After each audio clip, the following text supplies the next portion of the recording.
gwapa, maayong hapon kaninyong tanan, no?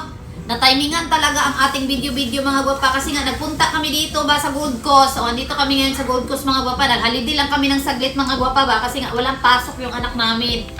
So, bali next week mga gwapa may pasok na. Saglit lang talaga ang halidi namin mga gwapa kasi nga this week din mga gwapa magkikita-kita kami ng friends ko mga gwapa sa bahay ba kasi gusto din namin magkain-kain doon. Lalo na mga gwapa, pag eskwela na, busy na kami, tapos may trabaho na din, no? Lubos-lubusin na talaga namin tong holiday mga gwapa. Tapos yun na nga, mga gwapa, kanina, nag-decide na lang kami na unang destination namin is yung Puma Outlet mga gwapa. So may nahanap kami dito sa kung saan kami mga gwapa sa Gold Coast. May lugar dito mga gwapa na doon yung makikita lahat ng outlet, no? Pasensya na talaga kayo sa Tagalog ko. Hindi naman talaga ako Tagalog. Nag-try lang talaga ako mag-Tagalog kasi may mga viewer naman ng Tagalog dyan para maintindihan nila ang aking Tagalog ba. Trying hard lang talaga tayo, no?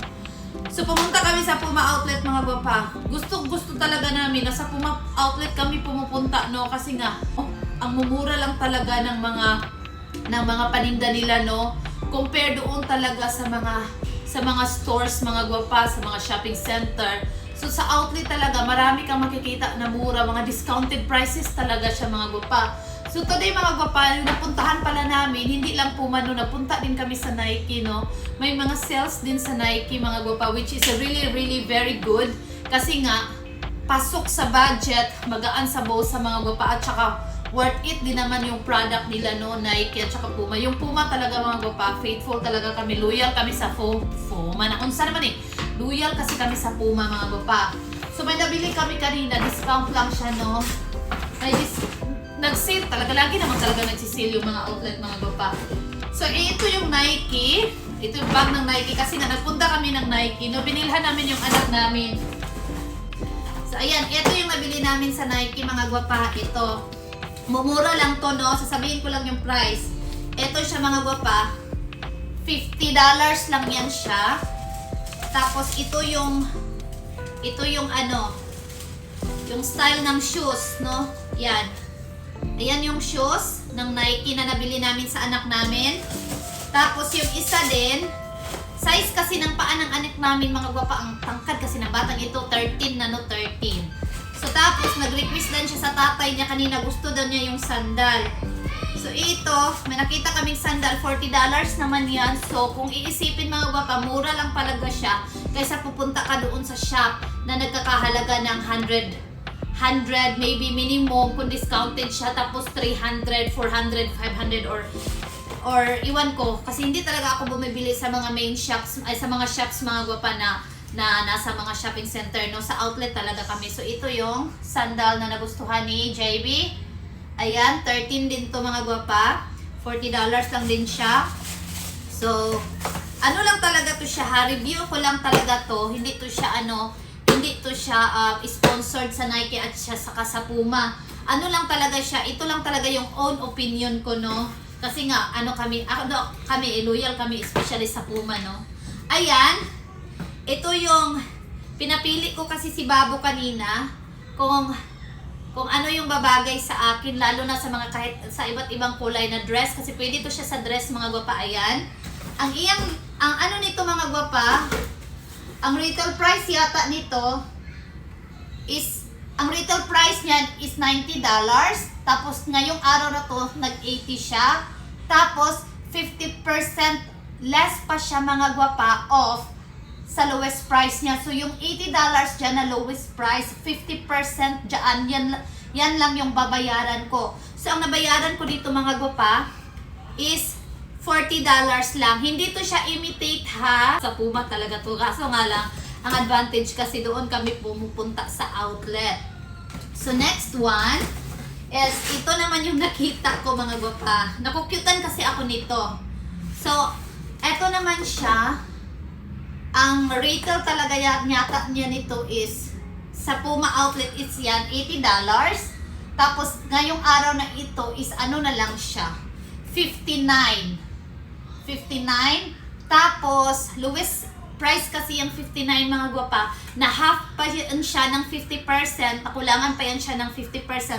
So, yung nabayaran ko mga gwapa is parang ano na lang, 20 29 something sa sapatos na ito. Ayan, $29. Yan, o diba? Napaka worth it talaga. Sobrang worth it kahit ang daming tao mga gwapa doon sa outlet. Okay na okay talaga siya. So, ito naman yung kababo kay Dudong Andrew. So, ito naman yung sa kanya. Ayan. Yan. So, ito siya mga gwapa. Yung nabayaran lang yata ni Babo nito is 35 lang sa shoes na ito. Kasi yung nakalagay dito is 70 siya eh. Ayan lang. Isang ano lang dito price. 70 lang yung nakalagay. So, ibig sabihin, ang half ng 70 lang yung nabayaran niya which is 35. So, ito naman yung other shoes ni Babo mga gwapa. Yung price nito na nakalagay dito sa box is $160. Etong sa baba is $140. Tapos may nakalagay pa doon kanina na 50% off of the remarkable lowest price. So, ang remarkable lowest price here is $149. So, i-divide siya, i-deduct mo yung 50%, yung 50% na lang din yung babayaran mo. Tapos, ito yung shoes. Yan. Yan yung shoes. Okay na okay to siya sa work din ni Babo, no?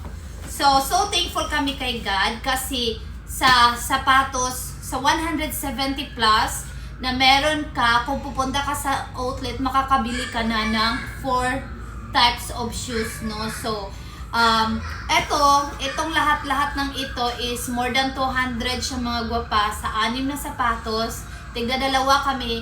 So, worth it naman. And so thankful to God na nabigyan kami ng opportunity na pumunta dito today. Very necessary talaga sa amin yung mga sapatos. Lalo na nagtatrabaho kami ganito-ganyan. So, especially kay Babo. At saka kay JB naman sa school. Sa akin naman mga papa, meron pa naman akong shoe sa bahay.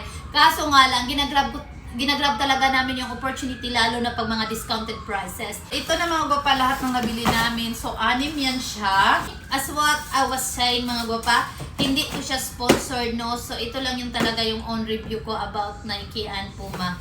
May Nike din ako sa bahay, dalawa. So, kaya very very good talaga yung Nike, no? Alam naman natin talaga. Pero yung Puma talaga, I'm not sure kung lahat ng tao is kilala yung Puma. Basta kami talaga, loyal kami talaga ni Babo sa Puma. Ayan! So, tapos na tayo sa ating review.